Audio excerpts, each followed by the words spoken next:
Assalamualaikum warahmatullahi wabarakatuh. Alhamdulillah, jumpa lagi bersama saya Pak Budi dalam channel SDIT Salsabila 2 Klasman. Apa kabar anak-anak semuanya? Jangan lupa pakai masker ya, cuci tangan sebelum makan, dan jaga jarak serta hindari kerumunan. Karena virus COVID-19 sudah ada di sekitar kita. Semoga kita semua selalu dalam lindungan Allah Subhanahu wa taala dan selalu diberikan kesehatan serta dijauhkan dari wabah virus corona. Amin amin ya rabbal alamin. Baik, sebelum kita masuk ke pembelajaran kali ini, alangkah lebih baiknya kita berdoa terlebih dahulu. Mari kita berdoa bersama-sama ya. A'udzu billahi minasy syaithanir rajim. Bismillahirrahmanirrahim. Raditu billahi rabba wa bil islami dina wa bi Muhammadin nabiyyan wa rasula. Rabbi zidni ilman warzuqni fahman. Amin ya rabbal alamin. Alhamdulillah, semoga kita diberi kemudahan dalam pemahaman untuk memahami materi yang akan kita pelajari pada kali ini ya. Langsung saja kita akan belajar materi semester 2 yaitu bangun ruang ya. Jadi materi yang pertama yang akan kita pelajari adalah mengenal unsur-unsur kubus dan balok. Langsung saja. Nah, coba perhatikan gambar di bawah ini ya. Oke. Pernahkah kalian melihat benda seperti ini? Ya, tentu pernah ya. Ini adalah Rubik. Kemudian kalian pernah melihat Ka'bah? Nah, Ka'bah ini juga merupakan benda atau bangunan yang berbentuk kubus. Apakah kalian juga pernah melihat benda seperti ini? Ini adalah bungkus kado silang ya. Ini juga berbentuk kubus. Nah, dan masih banyak lagi bentuk kubus yang lainnya yang tentu kalian bisa dapatkan di lingkungan kalian sendiri. Ya, langsung saja kita akan mengenal tentang unsur-unsur kubus. Nah, di sini Pak Budi punya sebuah kubus ya, kubus. Nah, kubus ABCD EFGH. Jadi kubus ini bernama kubus ABCD EFGH. Nah, cara membaca atau menamai sebuah bangun ruang itu seperti kubus ini ya. Kita harus berlawanan arah jarum jam. Mutarnya berlawanan arah jarum jam. Jadi urutannya dari sini ya, ABCD EFGH. Nah, untuk lebih paham tentang materi tentang kubus, maka kita harus tahu unsur apa saja yang ada pada kubus. Nah, yang pertama adalah titik sudut. Titik sudut pada kubus ini itu terdiri dari berapa? Terdiri dari 8 titik sudut. Nah, ada 8 yaitu titik A, titik B, titik C, titik D, E, F, G, H. Nah, titik sudut ini terbentuk 3 garis rusuk ya, ini namanya rusuk, yang ujungnya bertemu pada satu titik. Ini pada kubus ya. Nah, selanjutnya yaitu rusuk. Nah, rusuk ini di kubus, pada bangun kubus itu terdiri dari 12. Ada rusuk AB, BC, CD, AD, EF, FG, GH, HE, AE, BF, CG, DH. Dan ada rusuk-rusuk yang sejajar. Mana saja? Nah, rusuk yang sejajar ada AB, CD, EF, GH. Kemudian ada AD, BC, kemudian EH, FG. Kemudian yang tegak AE, BF, CG, dan DH. Nah, ini rusuk-rusuk yang sejajar ya. Pasang-pasangan ada 4 ya. Kemudian selanjutnya apa? Selanjutnya adalah, nah ini gambar yang di tengah ini, yang berwarna biru agak transparan ini, dinamakan bidang diagonal. Jadi bidang diagonal pada kubus itu terdiri dari 6. Nah, ada 6 bidang diagonal. Nah, salah satunya adalah bidang diagonal BCHE. Ini hanya saya sebutkan salah satu saja ya sebagai contoh. Kemudian ada AFGD, ABGH, CDEF, DBFH, ACGE. Nah, selanjutnya, ini yang berwarna biru. Berwarna biru ini itu disebut sebagai diagonal ruang. Nah, diagonal ruang itu suatu garis yang ditarik lurus dari titik sudut paling jauh, yaitu salah satu contohnya dari titik H ini ke titik B ya. Ini dinamakan diagonal ruang. Nah, terdiri dari 4. Jadi diagonal ruang pada bangun kubus terdiri dari 4, yaitu ada AB, kemudian ada DF ya, DF, kemudian ada AG ke sini, kemudian ada CE. Nah, paham ya? Oke, lanjut. Kemudian materi yang selanjutnya. Nah, ini disebut apa? Yaitu disebut diagonal bidang atau diagonal sisi. Jadi bidang atau sisi itu sama ya. Diagonal bidang atau diagonal sisi. Pada kubus terdiri dari 12 diagonal bidang. Nah, yang pertama AF ya, AF, kemudian BE, kemudian CH, kemudian DG, AH, DE, BG, CF, AC, BD, kemudian EG, dan FH. Oke, next ya. Selanjutnya, nah ini yang berwarna hijau transparan. Ini disebut sebagai sisi atau bidang, tapi biasanya disebut sebagai sisi ya. Sisi pada kubus itu ada 6 totalnya, ada 6. Nah, sisinya yaitu ABCD yang bawah ya, dengan EFGH yang atas jadi satu pasang atas bawah, kemudian BCGF, BCGF yang samping kanan dengan ADHE yang samping kiri. Kemudian ABFE yang bidang atau sisi depan, kemudian yang CDGH yaitu yang belakang. Oke, paham ya? Ya, lanjut kita masuk ke materi balok. Nah, sebelum kita masuk ke sifat-sifatnya, coba kalian pernah melihat benda seperti ini? Tentu pernah ya. Ini namanya adalah lemari ya, almari. Kemudian yang kedua ada potongan kayu. Nah, ini jumlahnya banyak ya. Ini potongan kayu. Kemudian yang ketiga akuarium. Nah, bagi yang suka ikan hias atau ikan yang lainnya ya, tentu ada akuarium ya.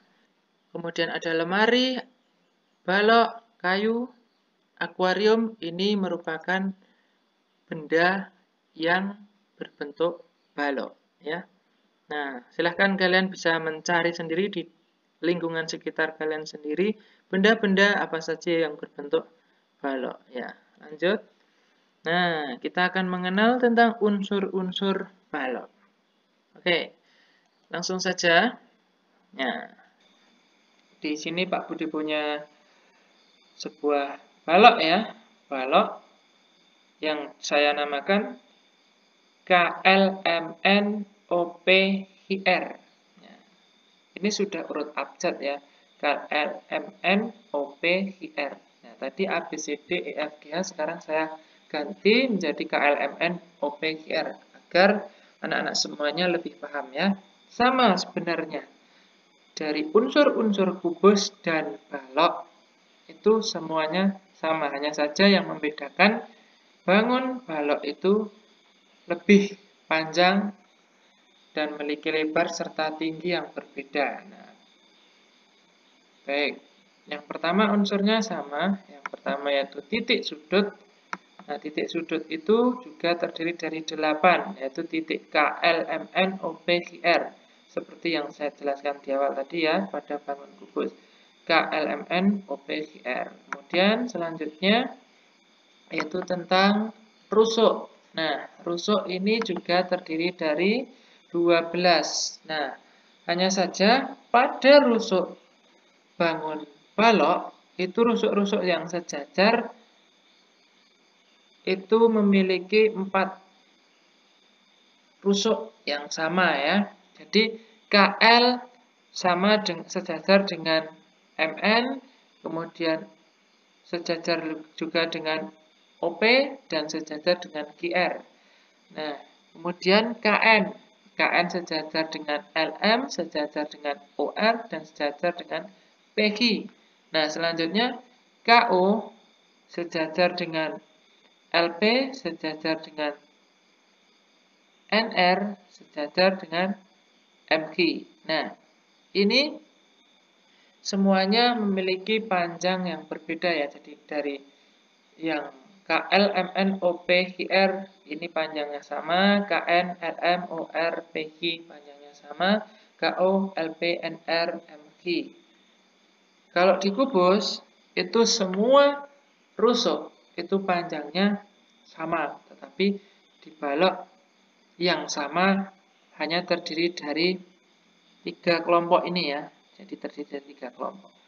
Kemudian selanjutnya, nah ini juga disebut sebagai bidang diagonal. Bidang diagonal ya. Bidang diagonal pada bangun balok juga terdiri dari 6, yaitu LMRO, KPGN, OPMN, KLGR, KMGO, dan LNLPR. Selanjutnya, nah ini juga disebut sebagai diagonal ruang. Diagonal ruang pada unsur balok itu terdiri juga dari 4, yaitu LR, PN, MO, KQ. Nah, selanjutnya, jadi tidak perlu saya jelaskan terlalu detail ya, karena sama sebenarnya penjelasannya dengan unsur yang ada pada bangun kubus. Hanya saja saya buat namanya yang berbeda. Kemudian yang warna merah ini disebut sebagai diagonal bidang atau diagonal sisi. Terdiri dari 12, yaitu LQ, MP, LO, PK, KR, NO, NQ, RM, KM, LN, OQ, PR. Nah, selanjutnya ini disebut sebagai sisi. Sisi pada bangun balok terdiri dari 6, yaitu sisi KLMN, OPQR, KLPO, NMQR, LMQP, KNRO. Nah, ketika anak-anak semuanya benar-benar mencermati, jadi ketika menuliskan sebuah nama garis atau bidang, itu urut ya, urut sesuai abjad. Nah, contohnya pada sisi KLMN, KLMN, tidak boleh KNLM. Nah, itu tidak boleh. Jadi harus urut seperti yang tadi, muter berlawanan arah jarum jam. Nah, seperti itu ya, anak-anak semuanya. Kita lanjut ke materi selanjutnya. Nah, biar lebih paham, kita akan mengenal apa itu kubus dan balok, dan bagaimana cara mencari volumenya, maka kita harus memahami terlebih dahulu hubungan akar pangkat 3 dengan bilangan pangkat 3 yang akan dijelaskan oleh Bu Anggi Melia Saraswati. Langsung simak video pembelajaran berikut ini. Nah, untuk selanjutnya, Bu Anggi akan menjelaskan tentang bilangan pangkat 3. Kemarin sewaktu kalian kelas 4, kalian sudah pernah mempelajari bilangan pangkat 2. Sama seperti dengan bilangan pangkat 3, bilangan pangkat 3 adalah perkalian bilangan sebanyak 3 kali. Misalkan 11 pangkat 3 sama dengan 11 dikali 11 dikali 11. Nah, hasilnya berapa? 1331. Nah, berikutnya 12 pangkat 3. Artinya 12 dikali 12 dikali 12 banyak 3 kali. 1, 2, 3. Maka didapatkan hasilnya 1728. Nah, kalian bisa mencari juga, misalkan pangkat 3 dari bilangan 20 pangkat 3. Nah, kalian bisa mengerjakan sendiri, kira-kira bagaimana? Ya, berarti 20 dikali 20 dikali 20 sebanyak 3 kali. 1, 2, 3. Nah, hasilnya berapa? Kalian bisa menghitungnya dengan perkalian bersusun sehingga didapatkan 8.000. Nah, seperti itu ya anak-anak. Berikutnya yaitu akan menjelaskan tentang akar pangkat 3.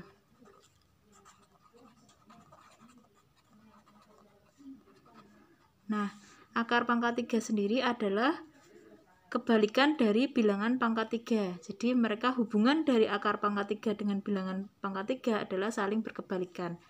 Misalkan akar pangkat 3 dari 1331. Nah, kalian harus mencari dulu, atau kalian harus tahu dulu pangkat 3, bilangan pangkat 3 dari 1 sampai 10 sama dengan ya 1000. Nah, dasar ini 10 bilangan pertama yang kalian pangkat 3 harus kalian hafalkan. Berikutnya kita tandai dengan angka yang belakangnya.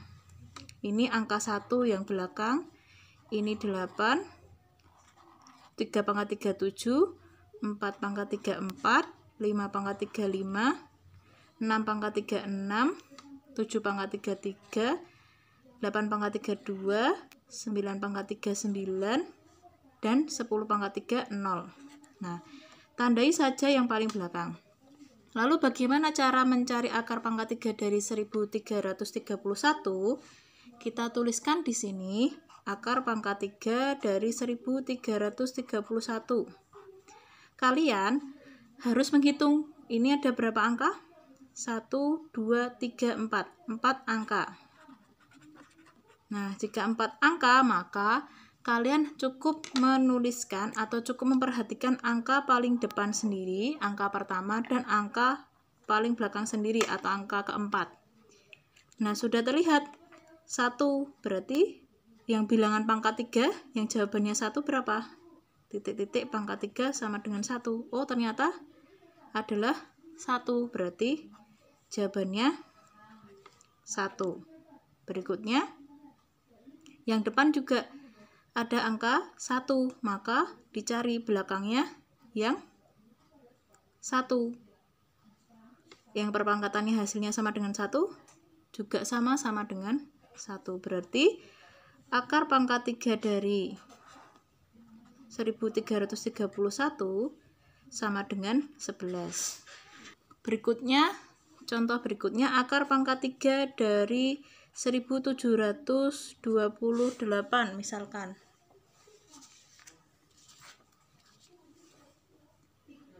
Nah, kita lihat angka paling belakang sendiri. Ini masih terdiri dari 4 angka. Maka angka yang paling belakang sendiri dan paling depan sendiri kita amati. 8. 8 itu sama dengan berapa pangkat 3? Kita cari 8 yang angka belakangnya 8. Oh, ini ternyata. Berarti 2. Kita tulis di angka belakangnya 2. Kita tinggal cari yang depan. 1 pangkat berapa yang hasilnya? 1. Berarti 1 pangkat 3. Nah, angka berapa yang dipangkatkan 3 yang hasilnya 1? Berarti 12. Maka hasil dari akar 1728